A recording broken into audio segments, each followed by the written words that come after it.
George Schleckheck. The one and only.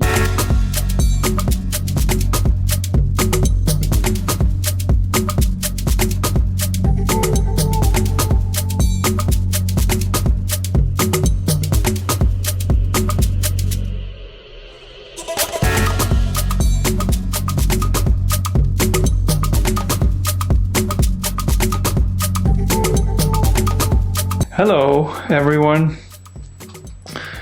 The two clips that you've seen just now, they were taken with my low-budget drone. This is a JJRC Cetus X8.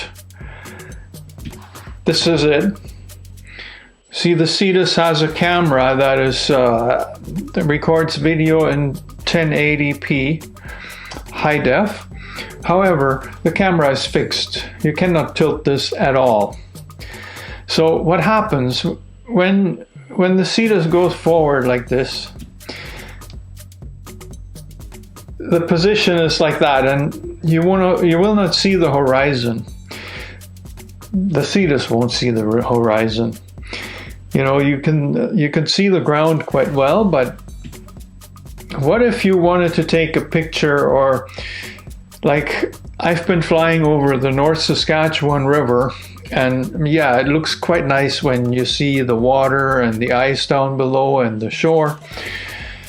But that's not exactly how I envisioned my footage. What I wanted was the horizon with the Edmonton skyline, and as you can see, I accomplished that. How did I do it? Well, I'll show you the original clips and you'll see the trick.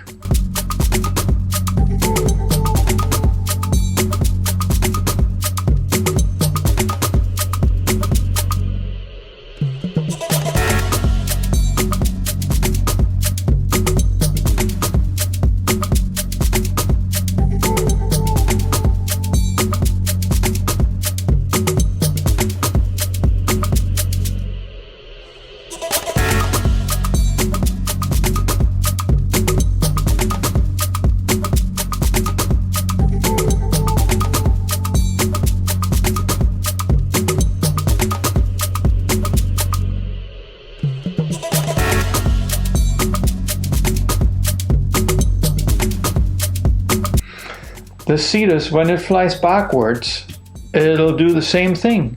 But now the camera is pointing slightly upwards, or like if you can see the way it's pointing slightly downwards like this, it is actually more horizontal when it goes like this.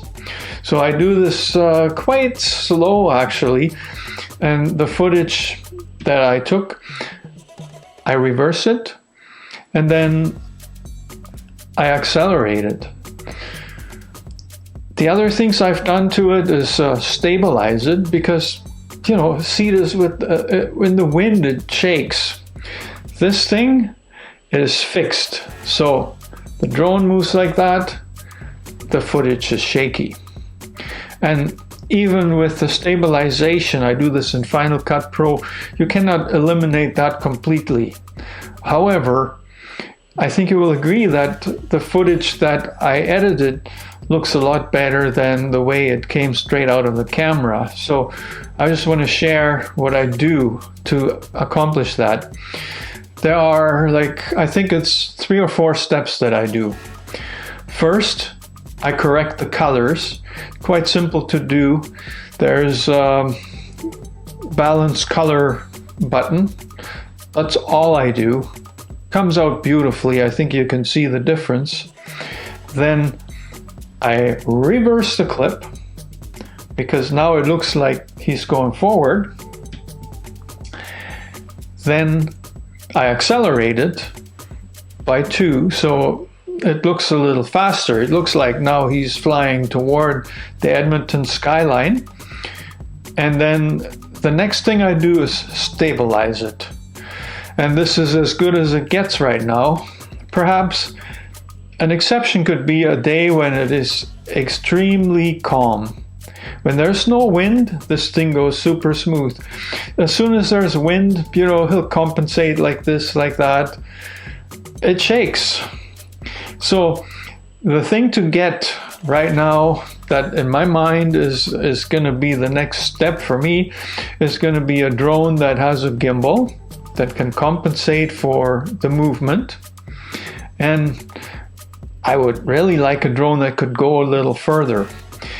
And I still have in my mind the idea that I'd like to learn more about how these drones work. So if I can build it myself, that'll be totally awesome. And over the next few months, I'm going to be researching that, and I'm going to try to get something off the ground that can deliver the footage kind of like a really expensive drone can do. I still don't have the budget to buy a really expensive drone. So, you know, that's kind of the interesting part too. Can I pull this off? I've seen drones on eBay that have been crashed that you could buy for a discount. I don't know if my skill level is up to fixing something like that, but even if it's not, there's always a way.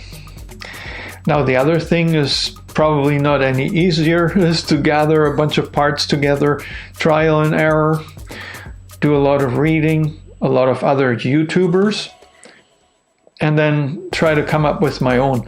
But the problem that I've run into is that most of the tutorials on how to build your drone is either for a really small drone that doesn't really do what I want it to do, or a drone that you can race, drones that don't have the stabilization with the GPS.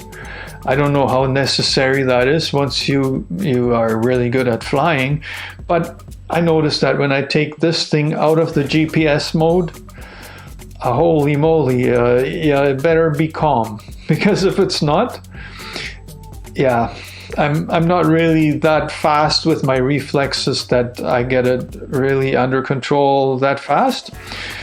However, it's getting better, and well, I think it's a good thing that for now I have this thing. It was cheap compared to what other drones cost, and I find it's a lot for the money. I paid $184 Canadian, came with 2 batteries, and I'm happy with it. Now, of course, you know, ideas. I love this thing. I love flying drones. It's so exciting. So you can look forward to me trying out more things, and if you want to see how this goes, well, you know what to do. I've got a subscribe button down there. Subscribe to me, and this little thing is going to be the star for the next little while, and then we'll run into some exciting stuff. Yeah. See you soon.